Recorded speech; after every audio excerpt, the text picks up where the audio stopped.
ನೋಡಿ ನಮ್ಮ ಅಜ್ಜಿ ತಂದಿರುವಂಥ ಸೊಪ್ಪುಗಳಲ್ಲಿ ಅವರು ಎಷ್ಟು ಸೊಪ್ಪನ್ನು ತಂದಿದ್ದಾರೆ, ಆ ಸೊಪ್ಪಿನ ಹೆಸರುಗಳನ್ನು ಏನೋ ಉಪಸಾರ ಮಾಡಲಿಕ್ಕೆ ಅದರದ್ದು ಹೆಸರುಗಳು ಹೇಳ್ತಾರೆ. ಅಗ್ರಣಿ ಮಾಡಬೇಕು. ವಿಶ್ವಾರ ಸೊಪ್ಪು, ಕನ್ನ ಸೊಪ್ಪು, ಜವನ ಸೊಪ್ಪು, ಮುಳ್ಗಿರೆ ಸೊಪ್ಪು, ಹೊನಗಾನೆ ಸೊಪ್ಪು, ಕರಿಕಡ್ಡಿ ಸೊಪ್ಪು, ನಗ್ಗಲ್ ಸೊಪ್ಪು, ಕಿಲ್ಕಿರೆ ಸೊಪ್ಪು, ಅಟ್ಪುಟಕನ ಸೊಪ್ಪು, ಬಗ್ರಾವಾಟೆ ಸೊಪ್ಪು, ದಂಟಿನ ಸೊಪ್ಪು. ಹಾಯ್ ಫ್ರೆಂಡ್ಸ್, ಇವತ್ತು ನಾವು ಮಿಕ್ಸ್ಡ್ ಸೊಪ್ಪಿನ ಉಪಸಾರ ಮಾಡ್ತಾಯಿದ್ದೇವೆ.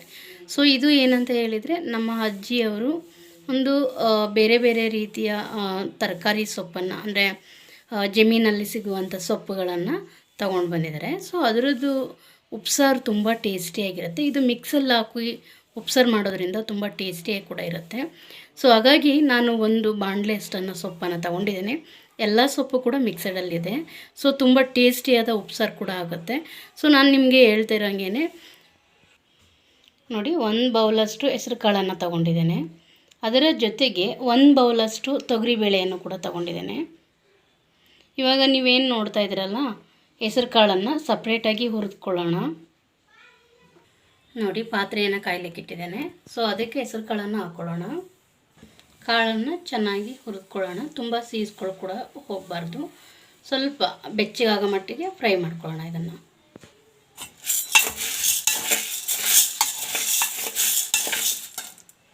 ನೋಡಿ, ಹೆಸರು ಕಾಳನ್ನು ಹುರಿದುಕೊಂಡಿದ್ದೇವೆ. ಸೊ ಇದನ್ನು ಸಪ್ರೇಟಾಗಿ ಇಟ್ಕೊಳ್ಳೋಣ. ನೋಡಿ, ಇವಾಗ ಒಂದು ಪಾತ್ರೆಯನ್ನು ಕಾಯ್ಲಿಕ್ಕೆ ಇಟ್ಟಿದ್ದೇನೆ. ಸೊ ಇದಕ್ಕೆ ನೀರನ್ನು ಒಂದು 2 ಲೀಟ್ರಷ್ಟು ನೀರನ್ನು ಹಾಕ್ಕೊಂಡಿದ್ದೇನೆ. ಯಾಕೆಂದರೆ ಕಾಳು ಮತ್ತು ಸೊಪ್ಪು ಇವೆಲ್ಲ ಚೆನ್ನಾಗಿ ಬೇಯಬೇಕಾಗಿರೋದ್ರಿಂದ, ಇದು ಓಪನಲ್ಲೇ ಬೇಯಿಸ್ತಾ ಇರೋದ್ರಿಂದ ಕಾಳನ್ನೆಲ್ಲ.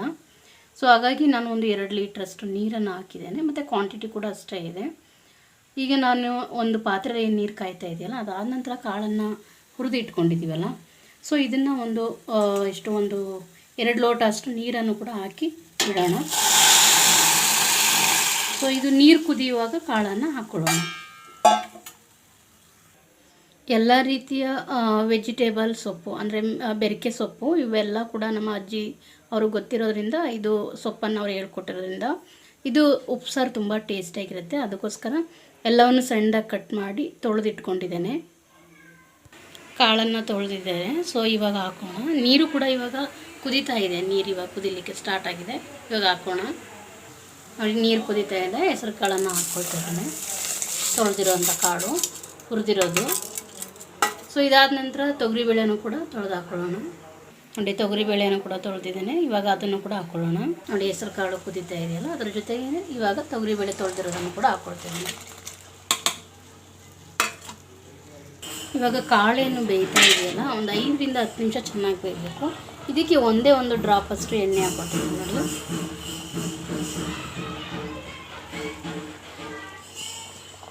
ಸೊ ಒಂದು ಸ್ವಲ್ಪ ಹಾಕೊಂಡಿದ್ದೀನಿ, ಒಂದು ಅರ್ಧ ಸ್ಪೂನಷ್ಟು.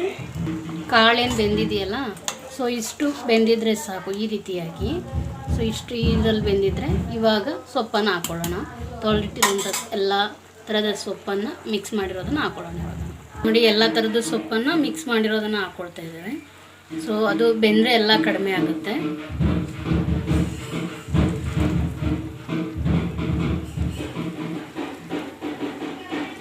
ನೋಡಿ, ಸೊಪ್ಪು ಕೂಡ ಚೆನ್ನಾಗಿ ಬೇಯ್ತಾ ಇದೆ. ಒಂದು 5 ನಿಮಿಷ ಚೆನ್ನಾಗಿ ಈ ರೀತಿ ಬೇಯಿಸ್ಕೊಳ್ಳೋಣ. ಯಾಕೆಂದರೆ ತುಂಬ ಕೂಡ ಬೆಂದೋಗ್ಬಾರ್ದು, ಎಳೆ ಸೊಪ್ಪು ಆಗಿರೋದ್ರಿಂದ ಒಂದು 5 ನಿಮಿಷ ಈ ರೀತಿಯಾಗಿ ಬೇಯಿಸ್ಕೊಳ್ಳೋಣ. ಸೊಪ್ಪು ಕೂಡ ಚೆನ್ನಾಗಿ ಬೇಯ್ತಾ ಇದೆ. ಈಗ ರುಚಿಗೆ ತಕ್ಕಷ್ಟು ಉಪ್ಪನ್ನು ಹಾಕ್ಕೊಳ್ಳೋಣ. ರುಚಿಗೆ ತಕ್ಕಷ್ಟು ಉಪ್ಪು ಹಾಕಿದ್ದೇನೆ. ಇದನ್ನು ಇವಾಗ ಚೆನ್ನಾಗಿ ಮಿಕ್ಸ್ ಮಾಡ್ಕೊಳ್ಳೋಣ ಈ ರೀತಿಯಾಗಿ. ಸೊ ಇನ್ನೊಂದು 2 ನಿಮಿಷ ಚೆನ್ನಾಗಿ ಬೇಯಿಸ್ಕೊಂಡ್ರೆ ಸೊಪ್ಪು ಕೂಡ ರೆಡಿ ಆಗುತ್ತೆ. ಈಗ ಸೊಪ್ಪು ಕಾಳು ಚೆನ್ನಾಗಿ ಬೆಂದಿದೆ. ಇವಾಗ ಆಫ್ ಮಾಡ್ಕೊಳ್ಳೋಣ. ಸೊ ಇದನ್ನು ಆಫ್ ಮಾಡಿದ ನಂತರ ಇದನ್ನು ಸಪ್ರೇಟಿ ಸೋದಿಸ್ಕೊಳ್ಳೋಣ ಬೇರೆದಕ್ಕೆ ಜರಡಿಯಲ್ಲಿ. ನೋಡಿ, ಒಂದು ತೂತು ಪಾತ್ರೆಯನ್ನು ತಗೊಂಡಿದ್ದೇನೆ. ತೂತು ಪಾತ್ರೆಗೆ ಸೊಪ್ಪು ಮತ್ತು ಉಪಸಾರನ ಸಪ್ರೇಟ್ ಮಾಡ್ಕೊಳ್ಳೋಣ. ಇವಾಗ ನೋಡಿ, ಇದೇ ರೀತಿ ಸಪ್ರೇಟ್ ಮಾಡ್ಕೊತಾ ಇದ್ದೀನಿ, ಕಾಳು ಮತ್ತು ರಸವನ್ನು ಕೂಡ. ಹೀಗೆ ಎಲ್ಲವನ್ನು ಕೂಡ ಸಪ್ರೇಟ್ ಮಾಡ್ಕೊಳ್ಳೋಣ. ತುಂಬ ಕೂಡ ಬೆಂದೋಗಬಾರ್ದು ಸೊಪ್ಪು, ಒಂದು ಮೀಡಿಯಮ್ ಹದದಲ್ಲಿ ಬೇಯಬೇಕು. ನೋಡಿ ಒಂದು 5ರಿಂದ 6 ಈರುಳ್ಳಿಯನ್ನು ಸಣ್ಣದಾಗಿ ಕಟ್ ಮಾಡಿ ಇಟ್ಕೊಂಡಿದ್ದೇನೆ ಒಗ್ಗರಣೆಗೆ. ಮತ್ತು ಇದು ಏನು ಬೆಳ್ಳುಳ್ಳಿ ಕೂಡ ಜಜ್ಕೊಂಡಿದ್ದೇನೆ ಸಿಪ್ಪೆ ಎಲ್ಲ ತೆಗೆದು. ಅದಾದ ನಂತರ ಒಣಮೆಣಸನ್ನು ಕೂಡ ತಗೊಂಡಿದ್ದೇನೆ. ನೋಡಿ ಇವಾಗ ಸಪ್ರೇಟಾಗಿ ಕಾಳು ಮತ್ತು ಸೊಪ್ಪು ಏನು ಸಪ್ರೇಟ್ ಮಾಡಿ ಸೈಡಲ್ಲಿ ಸೋಸಿಟ್ಕೊಂಡಿದ್ದೀವಲ್ಲ, ಸೊ ಅದನ್ನು ಇವಾಗ ಒಗ್ಗರಣೆ ಸ್ಟಾರ್ಟ್ ಮಾಡ್ತಾಯಿದ್ದೇನೆ. ಇವಾಗ ಬಾಣಲೆಯನ್ನು ಕಾಯ್ಲಿಕ್ಕೆ ಇಟ್ಟಿದ್ದೀನಿ. ಎಣ್ಣೆ ಹಾಕ್ಕೊಳ್ಳೋಣ. ಒಂದು 2 ಸ್ಪೂನ್ ಅಷ್ಟು ಎಣ್ಣೆ ಹಾಕ್ಕೊಳ್ತೇನೆ. ನೋಡಿ ಎಣ್ಣೆ ಕೂಡ ಕಾಯ್ತಾ ಇದೆ. ಇವಾಗ ಏನು ಫಸ್ಟಿಗೆ ಒಣಮೆಣಸನ್ನು ಹಾಕ್ಕೊಳ್ಳೋಣ. ಸೊಪ್ಪಿನ ಪಲ್ಯ ಮಾಡ್ಕೊಳ್ತಿರೋದ್ರಿಂದ ಒಣಮೆಣಸನ್ನು ಫಸ್ಟ್ ಹಾಕ್ಕೊಳ್ತಾ ಇದ್ದೇನೆ.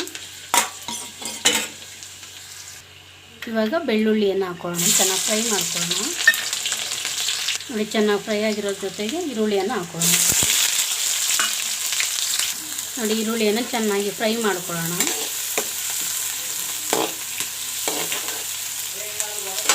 ಚೆನ್ನಾಗಿ ಫ್ರೈ ಆಗಿದೆ. ಈಗ ಸೊಪ್ಪನ್ನು ಹಾಕ್ಕೊಳ್ಳೋಣ. ಕಾಳು ಮತ್ತು ಸೊಪ್ಪನ್ನು ನೋಡಿ ಈ ರೀತಿಯಾಗಿ ಚೆನ್ನಾಗಿ ಮಿಕ್ಸ್ ಮಾಡ್ಕೊಳ್ಳೋಣ. ಕೊನೆಯಲ್ಲಿ ತುರಿದಿಟ್ಟಿರುವಂಥ ಹಸಿ ಕೊಬ್ಬರಿಯನ್ನು ಹಾಕ್ಕೊಳ್ಳೋಣ. 1 ಬಟ್ಲಷ್ಟು ಹಸಿ ಕೊಬ್ಬರಿಯನ್ನು ತುರ್ಕೊಂಡಿದ್ದೇವೆ, ಅದನ್ನು ಪಲ್ಯಕ್ಕೆ ಹಾಕ್ಕೊಳ್ಳೋಣ. ನೋಡಿ ತುರಿದಿಟ್ಟಿರುವಂಥ ಕಾಯಿ ತುರಿಯನ್ನು ಹಾಕ್ಕೊಳ್ತಾ ಇದ್ದೇವೆ. ಸೊ ಇವಾಗ ಚೆನ್ನಾಗಿ ಮಿಕ್ಸ್ ಮಾಡ್ಕೊಳ್ಳೋಣ. ಮಿಕ್ಸ್ ಮಾಡಿಕೊಂಡ್ರೆ ಸೊಪ್ಪಿನ ಪಲ್ಯ ರೆಡಿ ಆಗುತ್ತೆ. ಉಪ್ಸಾರು ಅನ್ನಕ್ಕೆ ಮುದ್ದಕ್ಕೆ ತುಂಬ ಟೇಸ್ಟಿಯಾಗಿರುತ್ತೆ. ಸೊ ಇದನ್ನು ನೀವು ಮನೆಯಲ್ಲಿ ಹೆಚ್ಚು ಆರೋಗ್ಯಕರವಾಗಿ ಬಳಸ್ಕೊಳ್ಬಹುದು. ನೋಡಿ ಸೊಪ್ಪಿನ ಪಲ್ಯ ಕೂಡ ರೆಡಿಯಾಗಿದೆ. ಸಪ್ರೇಟಾಗಿ ಇಟ್ಟಿರುವಂಥ ಉಪ್ಸಾರು ಕೂಡ ರೆಡಿಯಾಗಿದೆ. ಅನ್ನದ ಜೊತೆಗೆ ಸೊಪ್ಪಿನ ಪಲ್ಯ ಮತ್ತು ಉಪ್ಸಾರು ಚಟ್ನಿ. ಸೊ ತುಂಬ ಟೇಸ್ಟಿಯಾಗಿರುತ್ತೆ. ಸೊ ನೀವು ಕೂಡ ಮನೆಯಲ್ಲಿ ಟ್ರೈ ಮಾಡಿ.